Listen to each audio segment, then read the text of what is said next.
need to know. You better stay tuned because we got a great show. Kids are the ones we're coming to. We're wrapped around things that matter to you.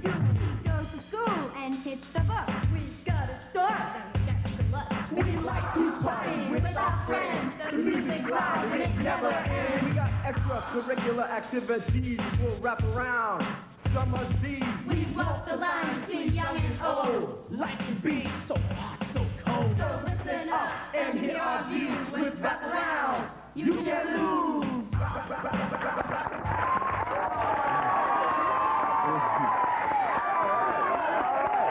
Welcome to Wrap Around. I'm Bergeron. This is the first show of the new season. We're going to be talking about gangs this afternoon. Gangs where it is as easy on the streets to buy a gun as a bag of potato chips, according to one member. And we're not talking about L.A. or New York. We're talking about our own neck of the woods. We have a group here from Dorchester. Give yourselves a hand.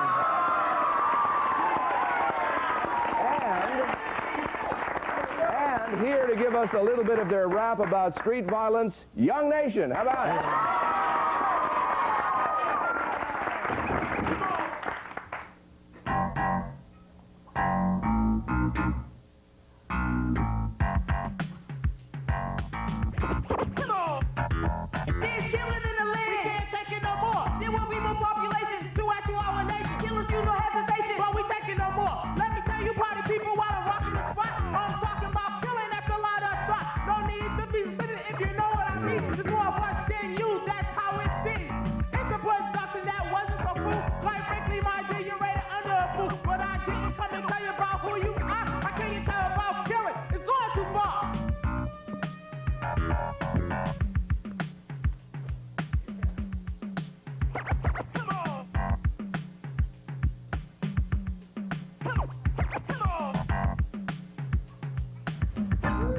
All right, Young Nation, how about it? All right. Usually you hear it from the police, you hear it from politicians, you hear it from parents. We're going to hear it from the kids themselves. What are the gangs like in our own neck of the woods? How bad is it? And how can you get out from under their power? When we come back on Wrap Around. Kings from Queens come kings. We're raising hell like a class when the lunch bell rings. The king will be praised and I will be raised. If something try to phase him, but he won't be phased. So what's your name, DMC?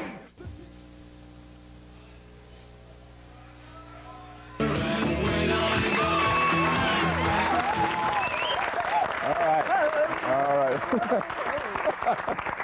We're back on Wrap Around. Welcome back. And with us, a group from Dorchester, many of whom, if not virtually everybody, in the Dorchester Youth Collaborative. How many of you were in gangs at one point or another? Raise your hands if you would. Well, all right, okay, because the only curious thing is, most of the time you hear about gangs from politicians who will say that because they want to protect the image of the community. They don't want anybody to get the wrong idea. There aren't gangs, they're just groups of young people who hang out and occasionally get into some trouble. We're talking off the air. 35 deaths this past summer is more than just a little bit of trouble. What's really going on? Well, I think it is. I think is, you know, a bunch of people from around each area, you know, they want to control their own block, right? So it's all, and plus it's the drugs too, you know, so if anybody come up on their block, they feel that they got to secure their own block, you know. So it's like... Who is they now? Is this just like a group of guys getting together? Yeah, the ones who you talking, you know, like the group of guys or the gangs, you know. So they have to watch out for that. And so they feel their way of watching out for that is to take off the next man, you know. As in, if he come up on the block and try to sell his product, then he just... Sell his drugs. Yeah, he get, you know, played, which is he get dropped. He gets killed. That's it. Yeah, And then that's why a lot of people got killed over the summer. Well, not so much for that, going to parties and, you know, being at the wrong place and at the wrong time, you know. And who else? Yeah, stuff. Back here. The availability of weapons is too, because if they didn't have the weapons, the guns to kill people, then there wouldn't be as many deaths, because most of the deaths were by shooting. Was that an accurate quote that I was using earlier? Easy as potato chips to pick up a gun? Yeah, just from what I've heard. I've never bought a gun myself, anything like that. But yes, I've heard it's very easy to go and buy a gun. But if they weren't so easy to buy, there wouldn't be as many deaths. What have you guys seen? I mean, what do you know from first-hand experience? You can see anything, like, Good thing you're talking, because they all struck dumb over here. it all depends where you live at. If you live in a project, then you can see a lot. Because, you know, me, myself, I live in a project, and I see a lot. Like what? You know, you can see people shooting at each other, you know, having wars with each other, you know, all over drugs, you know. And it's like guns today, it is easy as buying a bag of chips, you know, because if somebody wants drugs, and if he has it, he's going to give you that gun. Doesn't even have to be over drugs. It can be over a hat, over a jacket. Not so much for a hat. Maybe a jacket, maybe jewelry. You know, if you got a big cable rope, and if somebody want it, they're going to take it. And that's how it is. Let's hear. Anything, not just drugs. Everybody. I'll tell you what, we're going to have the two of you sit over here, and we're letting everybody else go. No, it's not just drugs. Sometimes it really doesn't even have to be a reason. You know, some people just do it to make a name for themselves. It doesn't even have to be over anything material. Sure. Any material thing. It doesn't have to be over that. It's just that somebody wants to make an image for themselves or their gang, so they just go out and shoot someone. It doesn't have to be over drugs, gold, or clothes. It doesn't have to be. It's just people trying to make names for themselves. When they make a name for themselves, when they establish, as you were saying, their turf, does everybody know it? Is it really strong? Let's hear from, over here, go ahead. I think it's because they want to be like other kids. Like other kids? Yeah. Make themselves known. How many other kids are doing that? Lots. It's like this, right? Everybody's out, it's like a big block. Everybody's out on that block, right? And everybody's like Indians.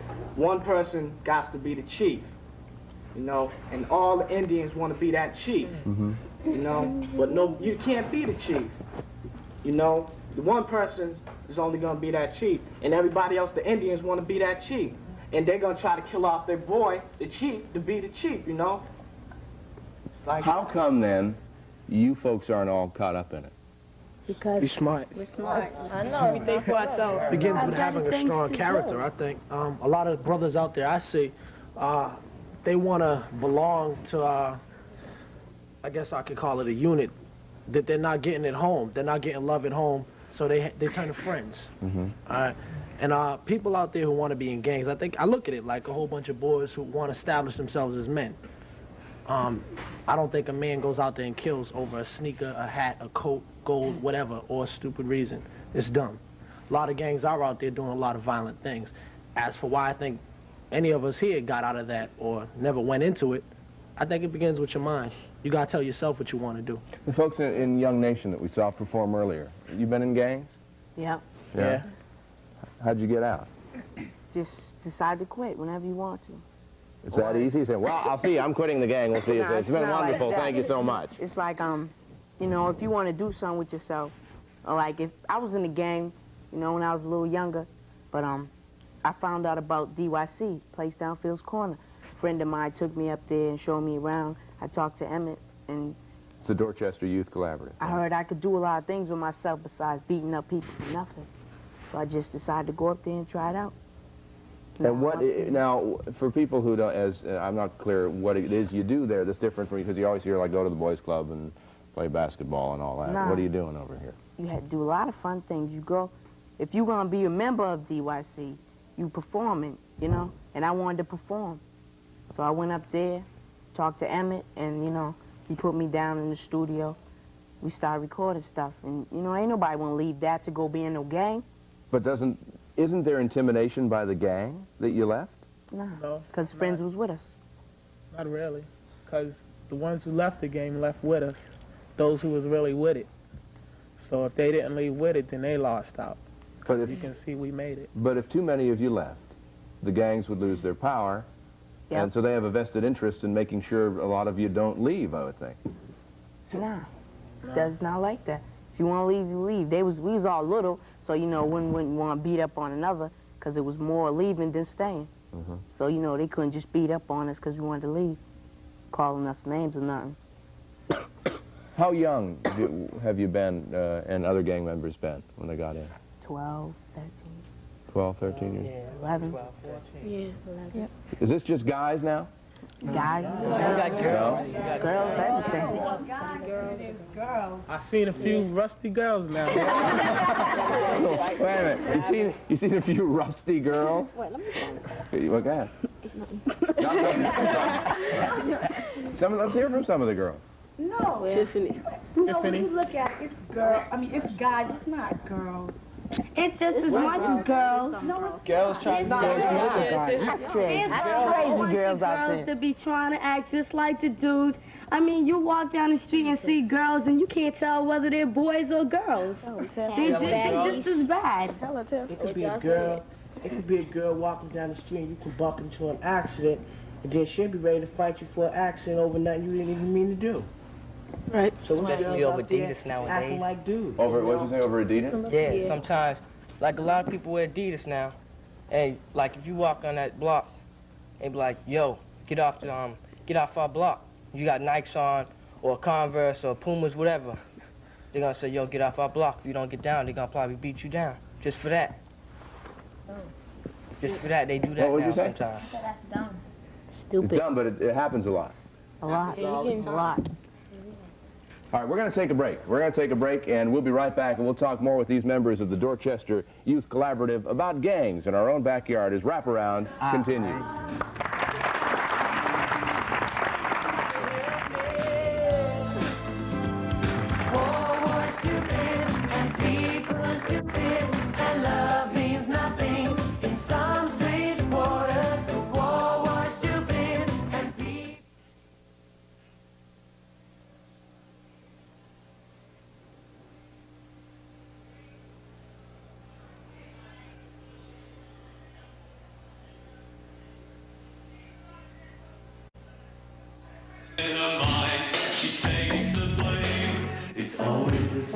We're back. We're back.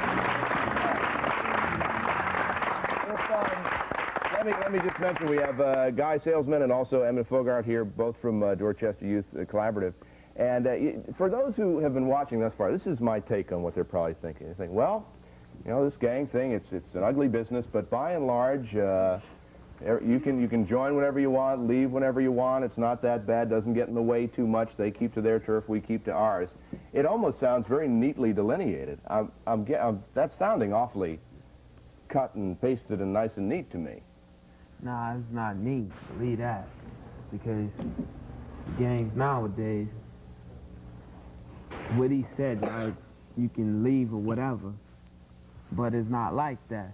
Because it all depends how long you've been down. If you're going to be, like, new to it, then, and as young as he is, then he can leave. But when you, like, I'm 18 myself, you know, and if I was to try to, you know, be down with a gang, I would have to be thoroughly down, you know, because then if I wouldn't be down, and if I try to front like I was down, and then start shying off, then I'll probably get played. I'll probably get killed out there somewhere, you know, down the line. So they wouldn't let you leave alive? Nah, they wouldn't. That's why I had to take my place, you know, and just go on my own way, you know. How'd you do it? I got down with a group. You know, my group is One Nation, and it's like, yo, it would happen like 4 years ago. And Young Nation is sort of, you're an offshoot of One Nation, right? Yeah. And you all do performances and that Yeah. type of thing. And it was like, you know, I had every opportunity to be in the gang, you know, but I saw how bad the gangs was treating everybody, how bad, you know, people got stomped out in the streets. Well, that's what I want you to do now, all right? I don't want you to be polite here. So you're sitting here like you're a mime company for the most part. I don't want you to waste it. How many times have you watched a show where you said, that's not us.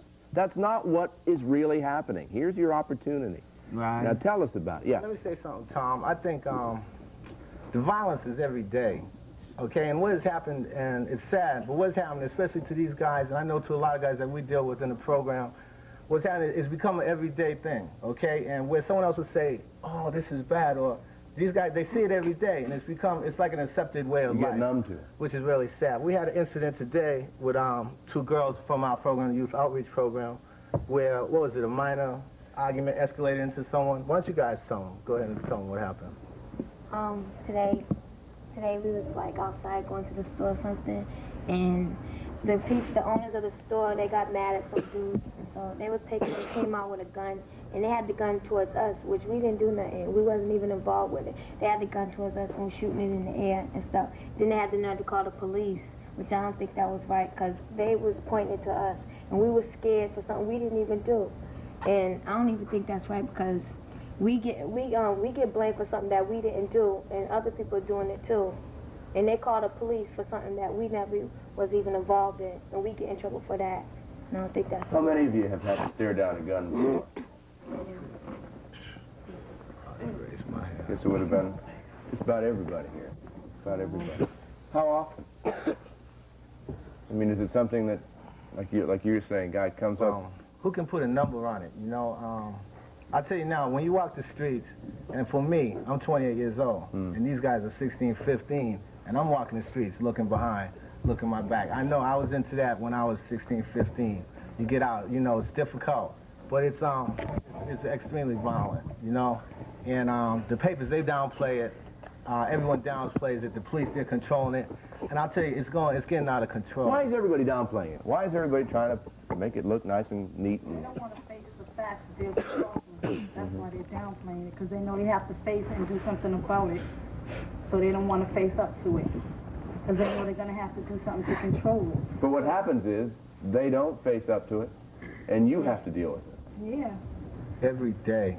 You step out your house every day. Whereas in a normal neighborhood, you step out your house, you can take a walk. You can. These guys, they can't even step out their house. Actually, they stepped out their house to come down to the program. Between a 5-minute walk from their house to the program, they have to stare down a knife and a shotgun, simply because it's a minor traffic accident, which is every day will be a minor disagreement. And okay, I'm sorry. That doesn't happen around there. Everyone wants to. It has to end with one winner, one loser, and that's the mentality what we're dealing with every day. Tiffany, you said you had an incident.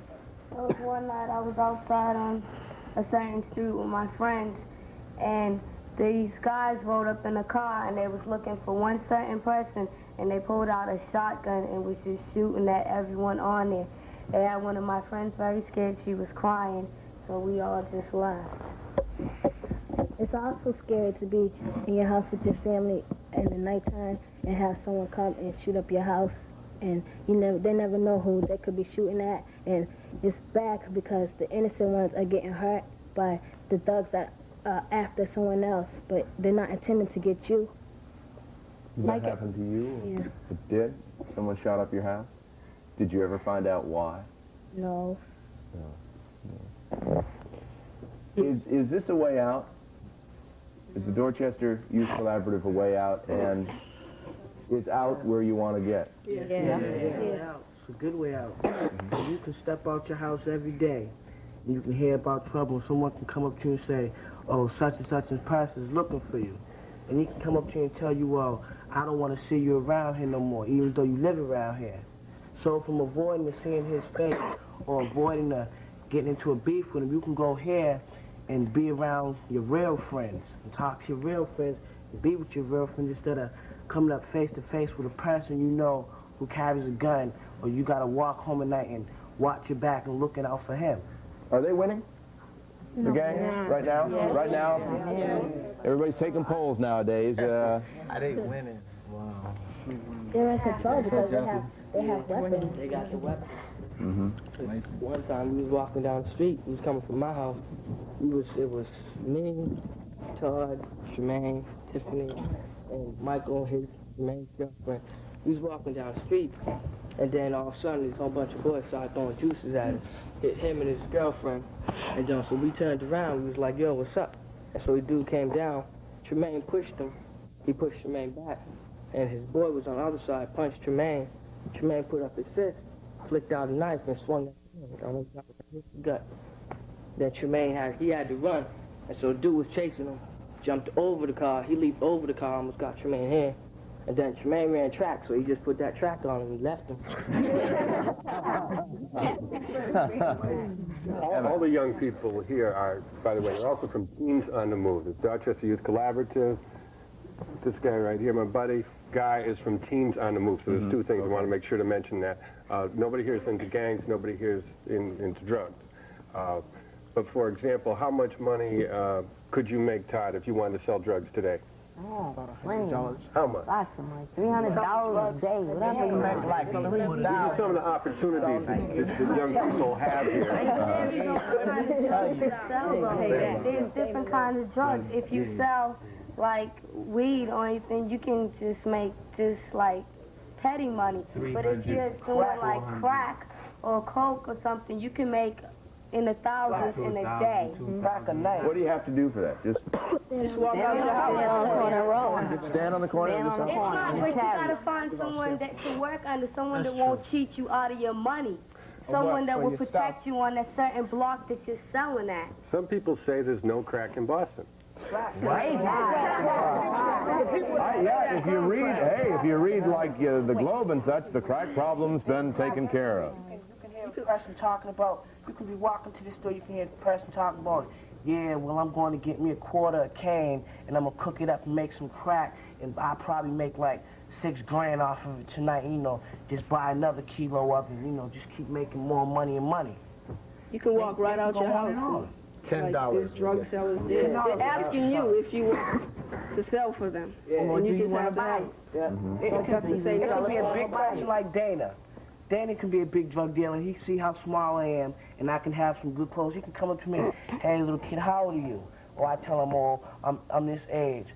Well, are you old enough to be out that late at night? And you tell him, yeah, like a fool. Or, well, do you want to sell drugs for me? And I pay you this much amount of money every day. Or you know, they buy you something, give you some money or something, you know, and they think, oh, that's where the money's at, so you want to sell drugs to him. You giving you money easy. He say you can get more real quick. And so you know you going back to him. He'll give you a gun probably. Just protect yourself. Somebody try to rob you. Stand on his block. Like, yo, Because they're going to give you something, then when time comes, why you going to jail for somebody else who's selling drugs? They sitting back laughing, saying, yeah, he's a stupid one. He was weak. He's going to jail while I'm sitting back laughing, not being locked up. But now look at him, he's behind bars. I got all the money in the products. I ain't got nothing to worry about. I had a lot of people asking me if I wanted to sell drugs, but because I know a lot of people around where I live at in different places on Stevens Street, and people ask me if I wanted to sell drugs, and I told them no. So every day they keep asking me the same old questions, different people, because they see me walking down the street going to my practice, and they just be asking me, and I'd be like saying no. Do you ever think you're jerks for doing what you're doing? No. I mean, I think they're that dumb. They'll try that on you, you know. What are you doing? You know, I'm making thousands of dollars a day selling crack, and here you are doing a rap group. You know what I mean? Do you ever get that? like when I go outside, go down my street, everybody like, yeah, you want to smoke weed or something? And you be like, nah, I'm not with it. So they going to call you a lame and keep talking about you until you do that. They be trying to force you into doing what you don't want to do. That's out there a lot, though. People constantly laugh at me because I refuse to be like everyone else. Because I don't want to be caught up in the world the way that this one is. It's a backward society. We got people running around saying, yo, that's dope, meaning that's good. But when you think about the connotations of the word dope, that should be, you know, bad. You know, or when somebody says, yeah, that's bad, they mean that's good. It's a backwards way of thinking that we've all fallen into. You know, I think everybody has to break out of that, get up out of that, do their own thing, make decisions for themselves, be their own person, instead of being somebody else's fool, being somebody else's puppet. Well, actually, you know, other people, they don't like you going to places like DYC or the youth program, you know, because they don't like that. They expect you to be down with them and, you know, go on the street and sell drugs or be carrying the gun and going around in cars shooting people, you know. That's what I think. If the drugs were gone, would the gangs be gone too, or would it merely be something else? Something else they find to do. There still be guns. No, like taking sneaky. I think if the drugs was gone, then I think that's when they start scheming on you and what you got, you know, what you wearing. Finding a new way to make your money. Already Let's rapping on what you got. Probably start stealing tires again. Yeah. You know? You know? Would it help to get rid of the guns? Yeah, it really would. So that's more, what is it, if there was one thing that would make a difference if you got rid of it, it would be more guns than drugs. What did you say? I said if there was one thing that would have a greater impact getting rid of it, it would be more guns than drugs, you think, James? Yeah. Drugs. I don't know. It'd be more drugs than Probably guns. the drugs. They go hand in hand. The drugs. There'll be more. Guns would go basically with. It's like right. I put it like this towards what I'm saying, right? I'm in the rap group, and people out there selling drugs. I know for a fact my group's bad enough to make thousands in about a year. You know, I know their drugs, when they finish, I mean, they're gonna get locked up. You know what I'm saying? They're gonna get locked up, and that money's just gonna get cut off quick. And when they get out, they ain't gonna have nothing. I'm gonna be out here with thousands looking at them like they was looking at me, you know? Yeah. All right, that is all the time we have. I want to thank you for coming on down here and thank Young Nation for the performance, and give yourselves another hand if you would. We'll see you next week. I'll wrap around.